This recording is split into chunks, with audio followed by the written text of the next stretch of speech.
Hello and welcome to another episode of Better Than Mourinho. And today is the day that we are going to know if we will manage to better than Mourinho. And that's a lie, because we don't going to know it yet in quite a few months, because in real life Mourinho have a lot more games left to play this season than we have. But this is going to be an episode where we get to know where we end up in the league table and how many points we get. And that's of course what we then can compare to Mourinho in real life when the real season ends. And since last episode, as you can see, I've been playing a shit ton of games. Because last episode was the draw against Chelsea, and since I played 1, 2, 3, 4, 5 games. And first of all, I must show you the first two games were kind of crazy. At home against West Brom, look at this. We managed to score in the 89th minute. 89th minute. So, like, that was... Dream was dead, dream was dead, dream was dead. 1 minute left. Goal! Dream is alive. And then we had this game against West Ham. And we were actually 2 goals down in half-time. They were leading at Old Trafford with 2 goals against none in half-time. Do I have to say that I got furious? The lads, well, they got to taste some real beatdown in the dressing room. I let them know who's the boss and what to be expected if they want to keep on playing for Man United. And during the second half, we managed to turn things around. And in the 86 minutes, Schneiderlin scored a winner. So 2 really crazy games there. And then we got an easy game away against Hull. Pretty easy win at home against Stoke. And a kind of a close one against Burnley. I'm not that happy with that one, because Burnley, they were, I think, like pretty low in the league table, of like maybe even the bottom on 19th place or something like that. Pretty far down. But we managed to win with 1 goal margin at the end. And then you might say, but wait, why haven't we gone and see any of the games? We want to see them. Well, there are 2 reasons for that. First off, none of those games were like a special big game. But more than that is the league situation. It looks like this. Because Arsenal and Chelsea, they have kept on winning. Which means I'm kind of in a no man's land. I never had a chance to catch up to them.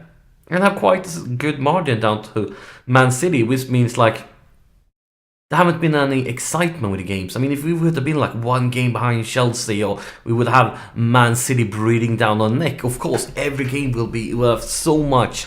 Like you don't want to miss them. You want to see everything about it.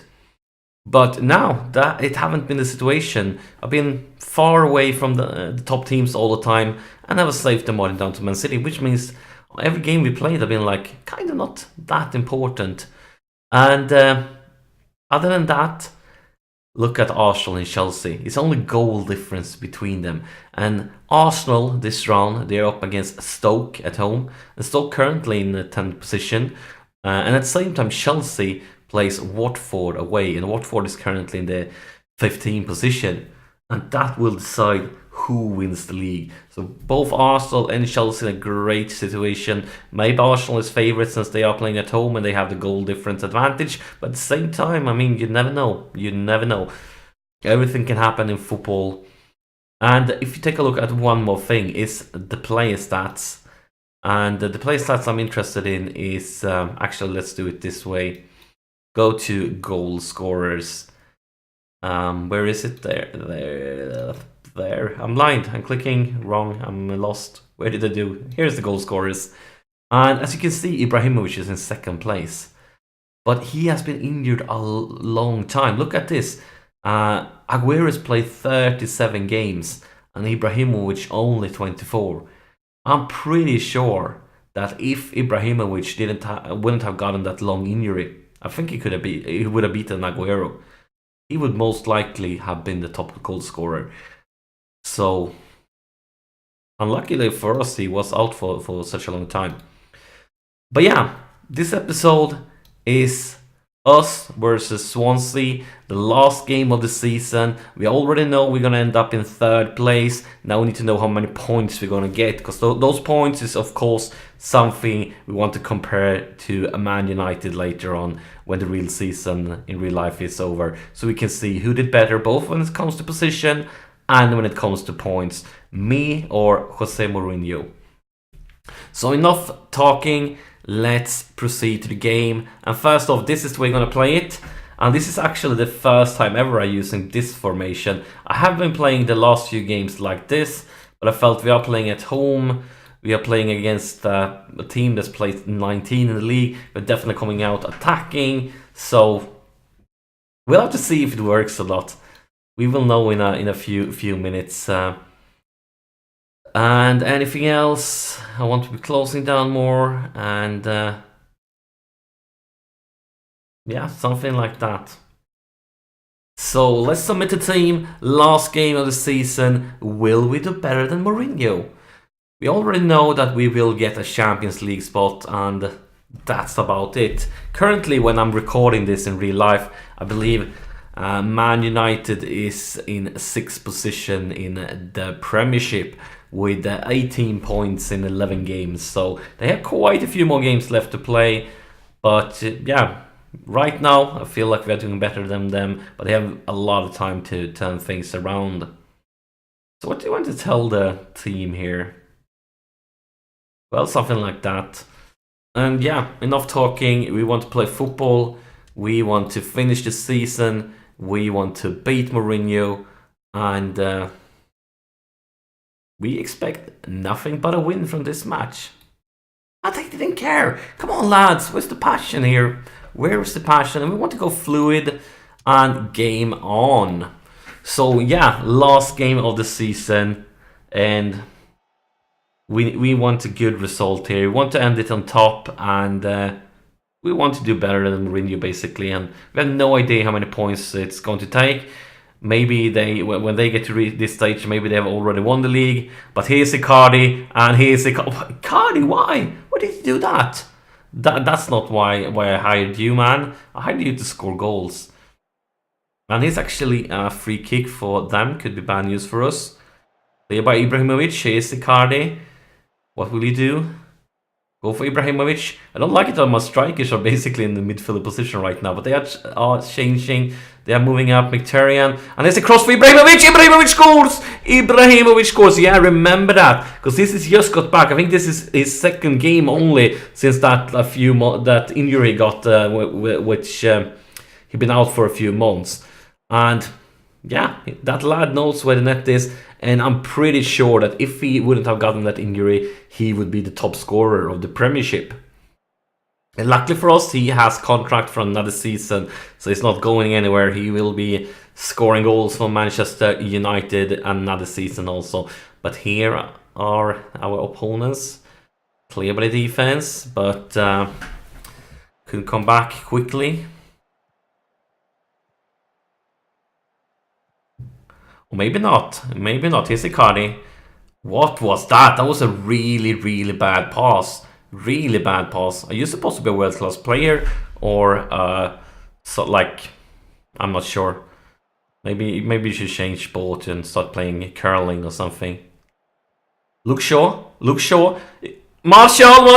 Actually, I think Martial has scored in like 3 goals in a row because Icardi has been injured and Ibrahimovic has been injured, and I have been rotating. So I have been playing Icardi as a striker for like 3 games in a row. Now he's back as a winger, but he's been scoring every game. So maybe we need to play him more as a striker next season.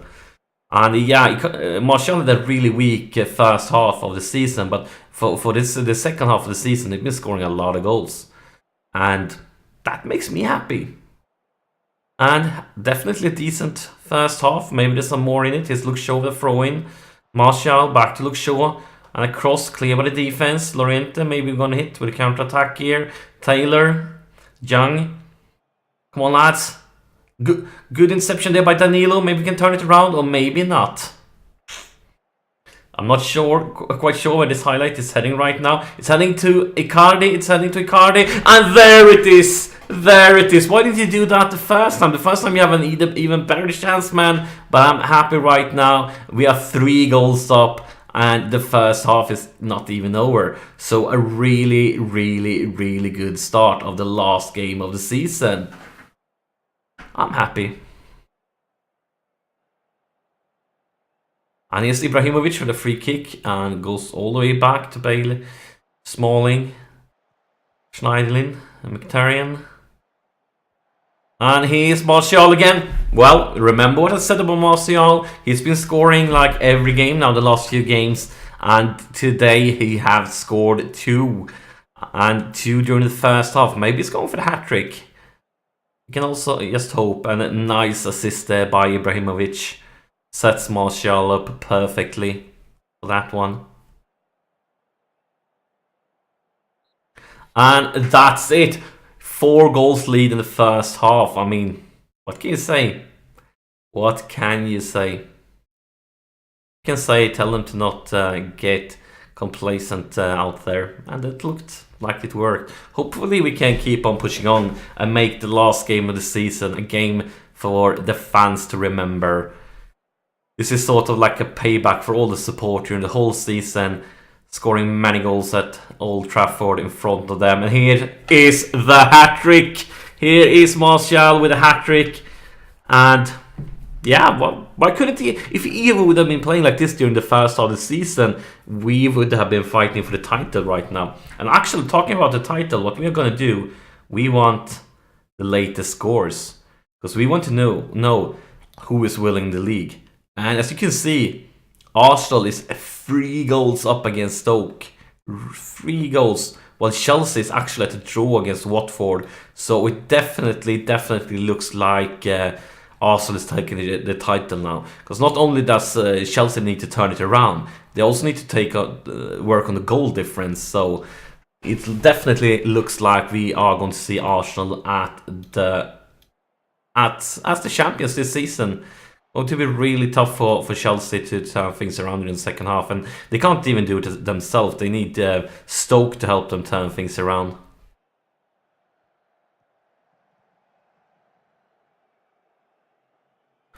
But yeah.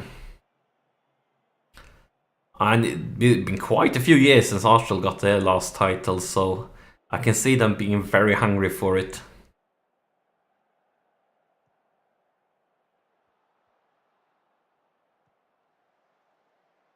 Oh, that was a rough challenge. Schneiderlin is definitely going to get a card there.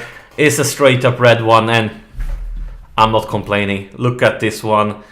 I can definitely understand why he got a red card. Yeah, definitely not going to protest about that one. That was a really rough challenge, and he deserved that red card. So not much to say about that. But we're a little crazy, so let's just continue this way. But we can take a look at some substitutions if somebody is tired. Pogba is tired, so maybe we should go with somebody a bit more defensive here. This will most likely be Schweinsteiger's last game for the club ever, so let's give him a chance to say goodbye to the fans. And I think that feels pretty good, so let's keep it like this for time and see what happens. But I mean, it's a bit optimistic because we basically don't have any midfielder right now, so maybe we should turn it around. Maybe we can create something from here, or maybe not. Norton with a cross, clear by defense. This comes back quickly and no chance for De Gea, unfortunately. But yeah, that's basically the price we're paying for playing almost without central midfielders right now. So I'm not surprised. We could actually put it to the instructions that we're going to ignore the middle completely. We're going to do that as soon as the highlights over. So let's go for instructions. So, and yes, we're going to clear the ball to the flanks. We are going to pretend that the midfield don't exist, and let's keep on going here. And here's Schweinsteiger, and of course he's going to be really shitty during his last game. Let's see if Chelsea has managed to change things. Oh, Watford has actually increased the lead. Watford has increased the lead. So Ngalandini with 1 goal each, so it's basically game over for Chelsea. And of course this is happening in my game, but I'm okay with it. I don't care. I don't care at all. Because if I did, we definitely wouldn't be playing with only one central midfielder. Because that's basically asking to getting rape in Football Manager. But maybe it's time to bring some more lads onto the pitch. Who do you want to do? Maybe this could actually be the last game of Wayne Rooney. So I might sell him in the summer. So maybe we're going to give him a few minutes also. And other than that, who else? Mkhitaryan is pretty tired. So let's bring in Juan Mata as an advanced playmaker. Mata, of course, has been really good for us this season. So it's more than right that he gets to play a few minutes here in the last game. And still 3 against none for Arsenal against Stoke. And nothing has changed in the Chelsea game. I think we can close those down. Arsenal will win the league. We will end in the 3rd position. And if I remember things right, we are getting 80 points. Let's take a look for certain after the game, because that's going to be the goal for Mourinho to beat. Yeah, good advice to everybody who wants to learn Football Manager here. If you ever dreamt about learning this game, don't use this formation with only one midfielder here. That's the advice of the day. That's bad. Okay. That's really bad, okay? But that's it! We have won full time. We won the last game of the season. And happy guys. But Schneiderlin, that was a really, really ugly challenge. That's definitely nothing we want to see on the pitch again. That was really, really... That's unacceptable. I mean, he's placed in a role where he's supposed to get cards, because he is our like ball-winning midfielder. He's going to get rough, but that was just unnecessary. That was just ugly. So he needs to know that. And I don't want to discuss this. And no comment. And actually, I didn't show it here, but just before I started recording this episode, the board offered me a new contract, which means. At least I'm not getting sacked in the morning. And look there, Chelsea managed to equalize an own goal in 19th minutes. And that brings us to this league table. We end in 3rd position with quite a few points behind Arsenal, but with quite a big margin down to Tottenham in 4th place. So we basically ended the season in no man's land, and this is now up to Mourinho to beat. He needs to reach 3rd place or better and 80 points or more. So there you have it. Definitely gonna come back and compare this when the real season ends in real life. But when I started this better than Mourinho, during the 1st episode, I told you that this is going to be a short Football Manager series. We're going to be somewhere between 1 and at an absolute maximum 3 seasons. And now it's the big question, of course, is it over now? Does it end here, or will it continue? And I have made a decision. We're going to do 1 more season. And that season is going to be the last season. So no matter in what place we end up in the league table, that's it. We have 1 season to win the league. And only 1 season. And the reason for that is basically the reason I told during the 1st episode. And that's that Mourinho, he had this summer to build his Manchester United, to bring in new signings like Ibrahimovic, like Pogba, and so on. But when you start a new saving Football Manager, all those things are already done. I basically had a very low transfer budget, and we're in a position where all the other clubs, they've already made their transfers. So it was kind of impossible for me to sell players. And this means I at least get 1 transfer window to create my Man United. And I feel that's fair. So we're going to do 1 more season, and that's going to be, no matter how it ends, it's going to be the last season of this Let's Play Manchester United series at YouTube. And of course, the goal will still be to do better than Mourinho. And talking about Mourinho, let's see, have we got a new job? I'm not sure. No, we haven't. So this is going to be interesting, because obviously a few managers will get sacked in the morning after the season. And going to be very interested to see if he gets a new job, because he could become the manager of one of the teams here in the Premiership. And that would be very, very interesting for this save. Because then we can try to do better than Mourinho, not only in real life, but also in this game. So I hope some manager in the top clubs get fired and they hire Mourinho instead. And that's basically it. This is the end of the first season. We're gonna do one more season. I have a transfer window to build my Man United. And next episode will be after the transfer window. We won't have closed, but it will be just before the real season starts. So most likely some players have left us, some new have joined. And there might be, if you are watching this episode as they get released, because you know I release a new episode each day, there might not be an episode tomorrow. It depends, because I have quite a lot of playing to do. I need to play through the whole preseason, and when I do preseasons, I do them very slow because I spend a lot of time scouting and things like that. And at the same time, I have quite a lot of things to do at the university, so I might not have the time to finish it in time. I'm aiming to do, but there could be one or a few days break before season 2 starts. You will notice it, and of course, if you're watching this series in like a few weeks or months or years after it was released, of course, this next season will already be out. But yeah, I'm talking too much already. That's it for the first season of Better Than Mourinho. As always, like and subscribe. Thank you so much for watching, and I see you in the next episode when season 2 starts.